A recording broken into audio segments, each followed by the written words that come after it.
Prince performs during the halftime show at the Super Bowl XLI football game at Dolphin Stadium in Miami, in February 2007.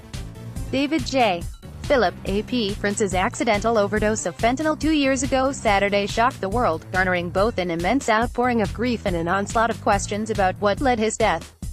The week leading up to this morbid 2-year anniversary has been packed with revelations, though many questions remain unanswered, as authorities close their extensive, painstaking investigation into the singer's death. Investigators released materials from their probe after Carver County Attorney Mark Metz held a news conference on Thursday. Meanwhile, Prince's estate released a previously unheard version of one of his most famous songs.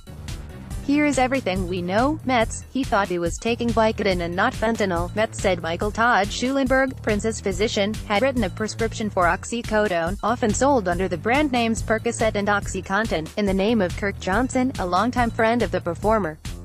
There is some debate as to who exactly the drug was intended for. The pop star, meanwhile, was under the impression he was also taking Vicodin, which is the brand name for hydrocodone. However, the pills were counterfeits laced with fentanyl, to which Prince became unknowingly addicted. These three drugs have much in common. All three are powerful painkillers. Oxycodone and hydrocodone are both partially synthesized opioids, meaning they are partially derived from opium. Fentanyl, meanwhile, is a devastatingly powerful synthetic opioid that is 30 to 50 times more powerful than heroin, according to the Drug Enforcement Administration. All three can be hazardous, but fentanyl is particularly dangerous. A mere 2 milligrams is lethal for the average person. In all likelihood, Prince had no idea he was taking a counterfeit pill that could kill him, Metz said at a news conference Thursday, adding there is no evidence Prince or anyone in his circle knew the pills contained fentanyl. No charges are being filed. The origin of those counterfeit pills remains a mystery. Because of this, county, state and federal investigators are closing the investigation without filing any charges. There is no reliable evidence showing how Prince got fentanyl, or who else had a role in delivering it to him, Metz said at the news conference. To actively charge a crime requires probable cause and a reasonable likelihood of conviction. The bottom line is that we simply do not have sufficient evidence to charge anyone with a crime related to Prince's death. The doctor who prescribed Prince painkillers settled out of court. Schulenberg, Johnson's doctor, saw Prince twice in the weeks before his death, during which he administered an IV for the singer. He prescribed vitamin D and nausea medication in addition to the oxycodone to Johnson, though all of these pills were allegedly meant for Prince. Schulenberg had previously told authorities he knew the painkillers he prescribed would likely be taken by Prince. The doctor agreed to settle a federal civil claim with a U.S. Attorney's Office for $30,000 for knowingly writing a prescription in someone else's name, a violation of the Controlled Substances Act. The Drug Enforcement Administration will also monitor the doctor for 2 years, the Star Tribune reported. The settlement is neither an admission of facts nor liability by Dr. Schulenberg. Investigators do not suspect Schulenberg had any role in administering the counterfeit pill that contained fentanyl.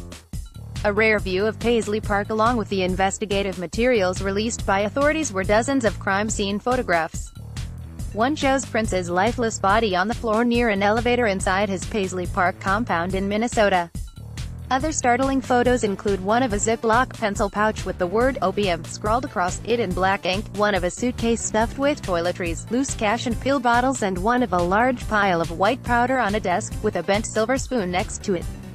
Cash, either loose or in envelopes, is scattered everywhere throughout the pictures. Many of the photos, though, document the majesty of Paisley Park's stunning, multicolored interior. The compound boasted a pastel color scheme punctuated by life-size photos of the late singer. A snow-white dove perched in an equally snow-white birdcage was in one room. Another contains a wall of guitars. The floors are particularly gorgeous. One hallway's floor is robin eggs blue, decorated by paintings of the moon and stars, while the floor of the main room is decorated with an enormous rendering of his love symbol.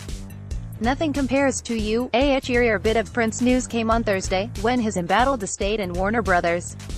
Records released his original version of Nothing Compares to You. The song, which Prince wrote and released with side project band The Family in 1985, became a smash hit when Irish singer Sinead O'Connor covered it for her 1990 record, I Do Not Want What I Haven't Got. The general public had never before heard the original version. Most people did not even know where it was, just assumed it was in a vast vault sprawling underneath Paisley Park. That is where Michael Howe, the official vault archivist for the Prince estate, found it.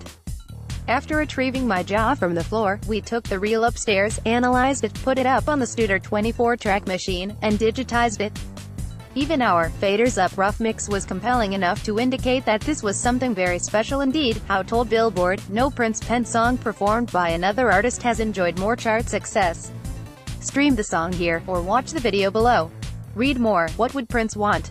2 years later, his estate is a mess and his legacy unclear.